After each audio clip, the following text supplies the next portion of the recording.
Kiranya Tuhan berkenan memberkati rumah keluargaku. Apa yang telah Tuhan berkati diberkati.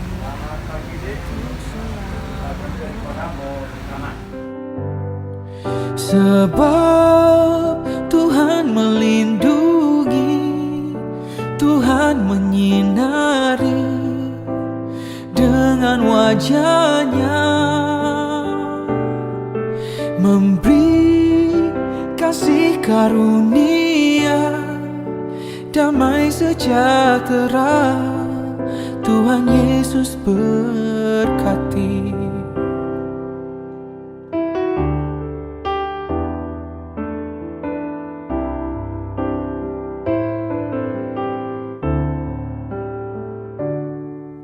Kiranya Tuhan berkenan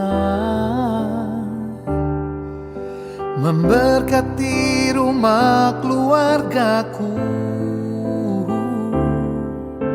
Apa yang telah. Selamat pagi. Rekaman ada foto ya? Ada. Ya. Diberkatilah untuk selamanya. Sebab Tuhan melindungi. Cek mic 1 2 3, mic dicoba 1 2 3. Selamat pagi Bu Desa, selamat pagi Martanti, selamat dan terima kasih banyak kepada Pak Cok yang sudah memberikan tempat bagi saya untuk melaksanakan tugas. Para perwira, bintara, tamtama, pegawai negeri sipil, serta seluruh pendengar yang terkasih di dalam Tuhan Yesus Kristus. Selamat berjumpa kembali dalam acara Mimbar Agama Katolik yang disiarkan oleh staf rohani Katolik Bintal Jaradam 9 Udayana bekerja sama dengan Radio Republik Indonesia Stasiun Denpasar. Tema yang akan kita renungkan bersama adalah menjadi prajurit dan PNS yang diberkati Tuhan. Bacaan yang akan menjadi bahan renungan kita diambil dari Injil Yohanes pasal 2 ayat 1 sampai dengan 11. Saudara-saudari terkasih, bacaan Injil yang kita renungkan hari ini mengisahkan tentang mujizat air menjadi anggur yang diadakan pertama kali oleh Tuhan Yesus ketika diundang ke perkawinan di Kana. Situasi kekurangan anggur dialami oleh pengantin maupun keluarga yang mengadakan pesta. Situasi sulit ini dibaca oleh Bunda Maria, Ibu Yesus, yang kemudian menyampaikan pergumulan yang dihadapi oleh pengantin dan keluarga kepada Yesus.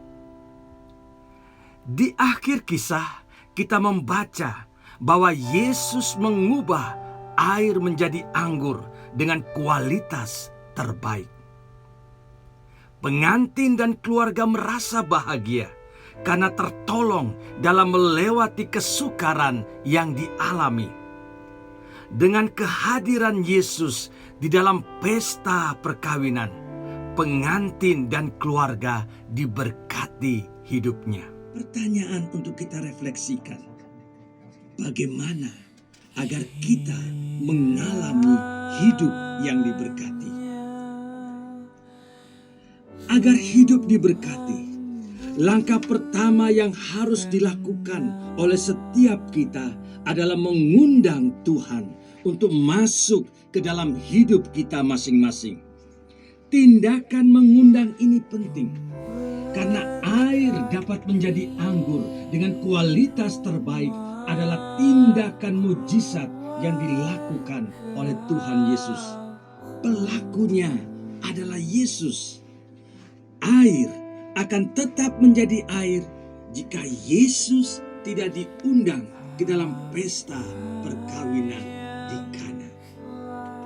Mengundang Yesus artinya membawa serta dirinya untuk masuk ke dalam seluruh sendi kehidupan kita. Mengundang Yesus adalah tindakan iman untuk menjadikan Dia sebagai yang pertama dan utama di hati kita. Oleh karena itu, mengundang Yesus juga mengandaikan bahwa ada ruang dan tempat yang kita berikan untuk Dia di dalam kehidupan kita, khususnya di hati kita masing-masing. Ketika ada ruang dan tempat yang diberikan, maka Tuhan akan tinggal di dalamnya. Demikian, kita telah mengundang Dia di dalam seluruh kehidupan kita, seperti yang disampaikan Santo Paulus dalam suratnya kepada jemaat di Galatia. Namun aku hidup, bukan lagi aku yang hidup, melainkan Kristus yang hidup di dalam aku. Atau dalam kitab Wahyu pasal 3 ayat 20, Dia berfirman, "Lihatlah, aku berdiri di muka pintu dan mengetuk. Jikalau ada orang yang mendengarkan suaraku dan membukakan pintu, aku akan masuk mendapatkannya. Dan aku makan bersama-sama dengan dia, dan ia bersama-sama dengan aku." Jadi tindakan mengundang Tuhan merupakan langkah awal agar hidup kita diberkati. Kehadirannya di dalam hidup kita memberkati hidup yang kita jalani, walau biasa-biasa saja. Namun, dengan kehadiran Tuhan di dalamnya, hidup yang biasa-biasa saja sungguh menjadi berkat untuk diri kita dan sesama, karena Tuhan telah bertindak di dalamnya seperti yang dialami pengantin dan keluarga di Kana. Langkah kedua, agar hidup kita diberkati setelah mengundang Tuhan, adalah senantiasa membangun relasi dengan dirinya. Ketika Bunda Maria melihat kesukaran yang dialami oleh pengantin dan keluarga, dia memohon kepada Yesus putranya agar memberikan pertolongan dengan berkata, "Mereka kehabisan anggur." Maria datang dan berbicara kepada Yesus serta menyampaikan segala persoalan yang terjadi. Bukankah langkah ini adalah sebuah gerakan doa? Selalu datang, berbicara, dan menyampaikan isi hati kita kepada Tuhan. Umumnya seperti itulah yang dilakukan dalam doa. Namun doa lebih dari itu. Bukan hanya menyampaikan isi hati, tetapi lebih lagi membangun relasi atau hubungan terus-menerus dengan Tuhan di dalam hidup kita. Ungkapan relasi ini sangat penting untuk dipahami. Apalagi relasi yang terjalin bersama Tuhan, di dalam dirinya kita menemukan kebahagiaan. Relasi yang kuat dengan Tuhan mendorong setiap kita untuk datang dan meminta kepada Tuhan agar bertindak di dalam seluruh hidup kita. Tindakan Tuhan selalu mendatangkan berkat bagi hidup kita. Saudara-saudaraku yang terkasih di dalam Tuhan, apalagi yang akan kita lakukan agar hidup kita diberkati, selain mengundang Tuhan dan membangun relasi dengan dirinya? Satu langkah lagi yang perlu dilakukan adalah setia selalu kepada Tuhan. Seperti para pelayan disuruh untuk menuangkan air ke dalam tempayan-tempayan tempat pembasuhan kaki, mereka setia melakukannya. Demikian juga ketika disuruh mencedok air dalam tempayan dan membawanya ke pemimpin pesta, mereka setia melakukannya. Ternyata dari kesetiaan mereka, air dalam tempayan itu telah berubah menjadi anggur dengan kualitas yang terbaik. Hal yang menarik untuk diperhatikan adalah bahwa Yesus hanya memberi perintah untuk dilakukan. Tidak ada rumusan doa tertentu yang harus diucapkan. Yang Dia perlukan hanyalah kesetiaan para pelayan pada apa yang dikatakannya. Luar biasa. Saat pelayan setia untuk melakukan, ternyata air telah berubah menjadi anggur. Ada kuasa yang bekerja dan mendatangkan berkat dalam kesetiaan melaksanakan apa yang disampaikan oleh Yesus. Seperti itulah hidup kita juga akan diberkati ketika kita selalu setia kepadanya. Apapun hidup yang kita jalani, jika kita selalu setia kepada Tuhan, maka kesetiaan itu mendatangkan berkat bagi hidup kita dan sesama yang kita jumpai. Air yang dituangkan dalam tempayan-tempayan tempat pembasuhan kaki ini adalah air yang berasal dari dapur-dapur yang ada di rumah mereka masing-masing.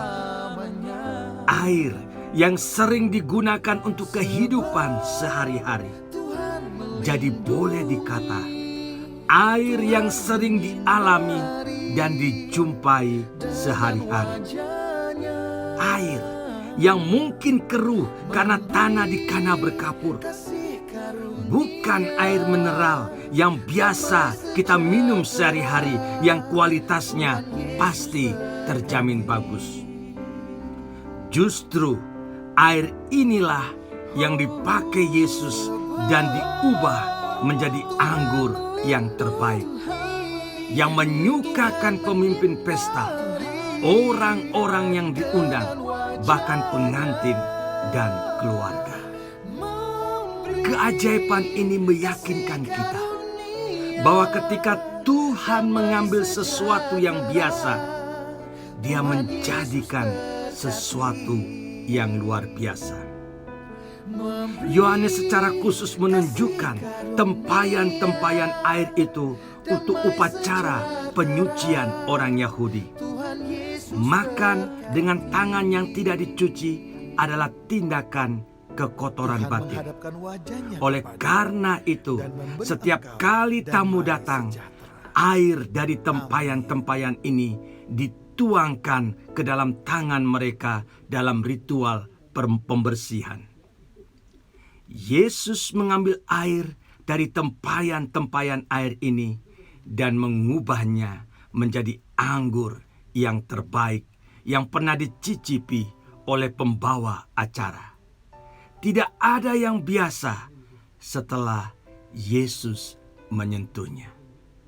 Demikian juga hidup kita yang biasa-biasa ketika kita menyerahkan kepada Tuhan, atau ketika Tuhan menyentuhnya, maka hidup kita yang biasa akan menjadi berkualitas karena Yesus ada di dalamnya. Demikianlah kita belajar bagaimana menjadi prajurit dan PNS yang diberkati Tuhan. Jika kita selalu melaksanakan ketiga hal ini di dalam kehidupan kita sehari-hari, juga di dalam tugas dan tanggung jawab yang diberikan. Ingatlah selalu untuk mengundang Tuhan masuk ke dalam hidup kita, selalu membangun relasi dengan dirinya dan setia kepadanya. Ketiga hal ini memerlukan proses dan perjuangan setiap hari, setiap saat, setiap ada kesempatan yang Tuhan berikan di dalam hidup kita. Maka mari kita gunakan pemberian Tuhan ini dan memanfaatkannya sebaik-baiknya, agar hidup kita menjadi berkat bagi diri kita sendiri dan juga bagi sesama. Tuhan Yesus memberkati kita semua. Amin. Berkati rumah keluargaku, apa yang telah Tuhan berkati, diberkatilah untuk selalu.